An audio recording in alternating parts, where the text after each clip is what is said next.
garage with a few software developers.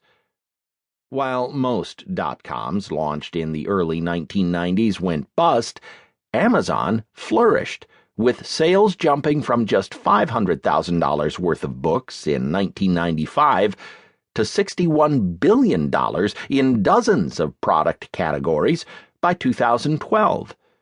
The company now employs 88,400 full and part-time workers, and in terms of customer satisfaction, it is consistently rated among the top 10 companies in the world across all sectors.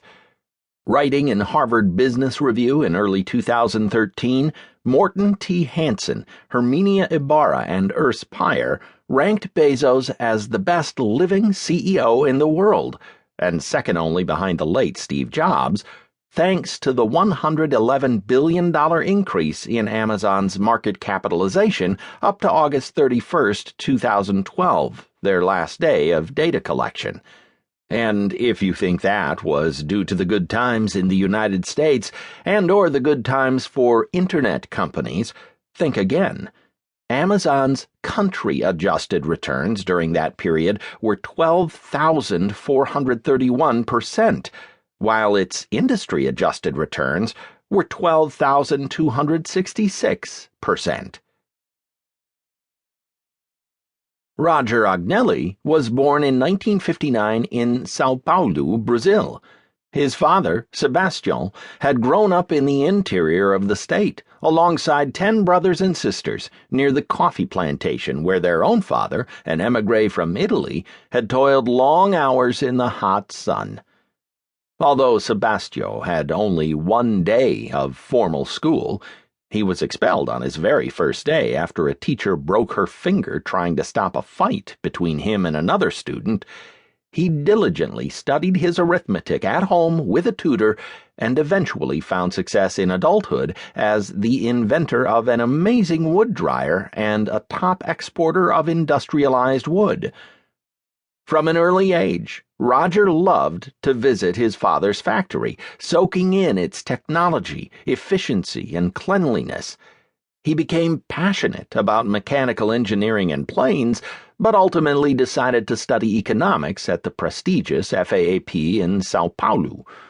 After graduation, he joined the investment banking department of the Bradesco Bank, and 11 years later, at age 33, he was appointed general manager, the bank's youngest ever, of the capital markets unit.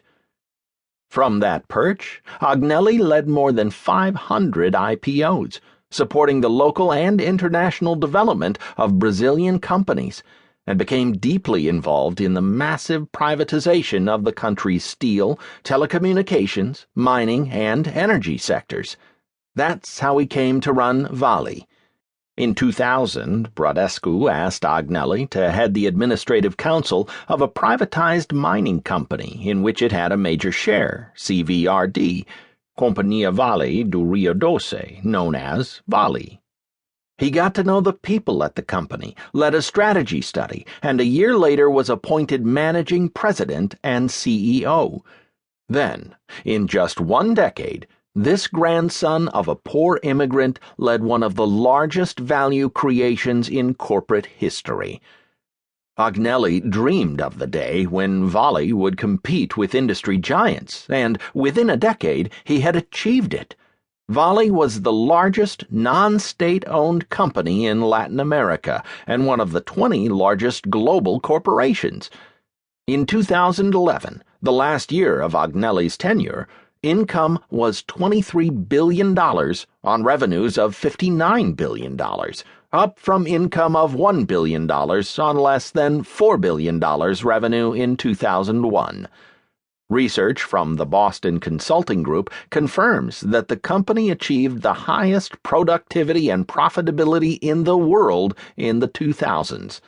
Its employment swelled from 11,000 to 190,000, including third parties.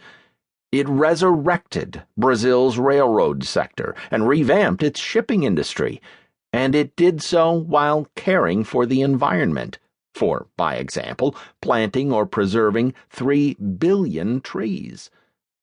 The same Hansen, Ibarra, and Peyer study ranked... To keep listening to this audiobook, I've left you a link in the description so you can do it, at no cost thanks to Audible's 30-day free trial.